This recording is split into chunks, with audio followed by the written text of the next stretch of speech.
A modern video game can be made by hundreds of people over several years. Designers build mechanics, writers create characters, artists establish the world, and animators, audio designers, programmers bring the world to life. All of these developers make thousands of individual decisions. Yet, the finished game still needs to feel like one cohesive experience. So, how does a game development team achieve that? Welcome to Game Design Dimension, where I discuss the design decisions behind the games we play. This video is a part of my What Is series, where I explain game design vocabulary I have learned while working as a professional game designer for a decade in the industry. One of the tools developers use to make that happen is something called a game pillar. A game pillar is a concise phrase or principle that helps highlight the experience that the player needs to have.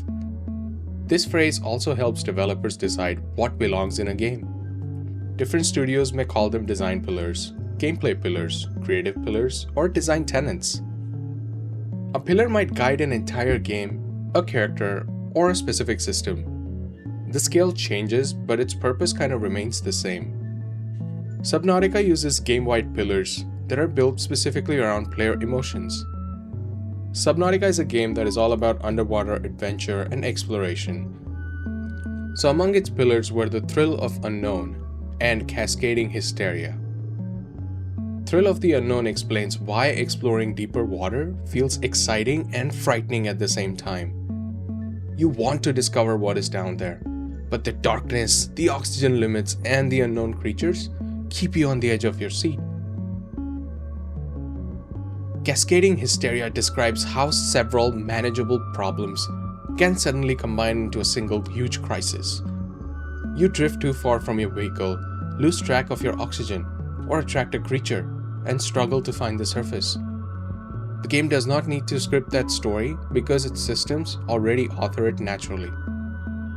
These pillars give features like crafting, exploration, or survival a shared emotional target that all the developers aim to achieve together.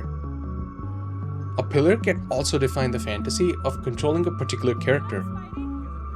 For example, Insomniac has described Spider-Man as an acrobatic improviser. Acrobatic means he should move between the ground, air, walls, and different enemies. Improviser means he should combine webs, gadgets, abilities, and objects in the environment according to the situation. This phrase led them to develop a combat and swinging system where the player has a lot of options to express themselves with. This phrase gives combat designers, animators, and encounter designers the same version of Spider-Man to aspire to build towards. A move may look impressive, but if it leaves him standing still and trading punches, it probably does not fit the idea of being acrobatic. If a move helps him move creatively through a fight, it probably does fit the idea of being acrobatic. Marvel's Guardians of the Galaxy used a different kind of pillar. One of its core goals was making the player feel like they were hanging out with the Guardians. Although that begins as a social and a writing goal, it reaches much further than that. As they're moving through the game, the Guardians need to move independently, react to the environment, interrupt one another, argue during combat, joke while exploring, and respond to Star-Lord's decisions. Their AI, animation, combat behavior, and contextual dialogue all contribute to making them feel like personalities that are sharing this journey with you. Without this pillar, they could easily become 4 different combat abilities that are just following the player around. Their banter and group dynamic is what gives the Guardians their unique identity as a group. So the pillar of hanging out with the Guardians was very apt for this game. A pillar can go one step ahead and become even more focused and guide just one major system. Doom built its combat around the idea of moving forward, or as they called it, push-forward combat. As the player fights, the game should constantly keep moving the player forward. When the player is in danger, the best response should usually be to move towards the fight rather than retreat from it. That idea shaped how the player recovers resources.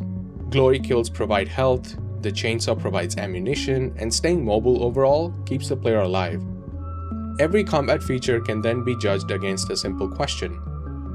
Does it encourage aggressive forward movement?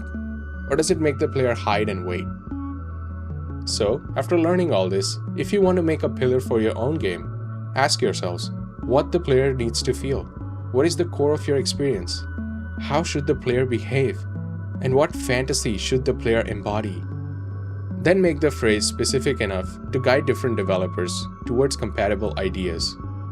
A useful game pillar helps a team make several decisions during production. Fun combat is too broad. Push-forward combat suggests a behavior that a set of mechanics can aim to achieve realistically. Play as Spider-Man names the fantasy, but not how to execute it. Acrobatic Improvisor, on the other hand, explains how controlling him should exactly feel like.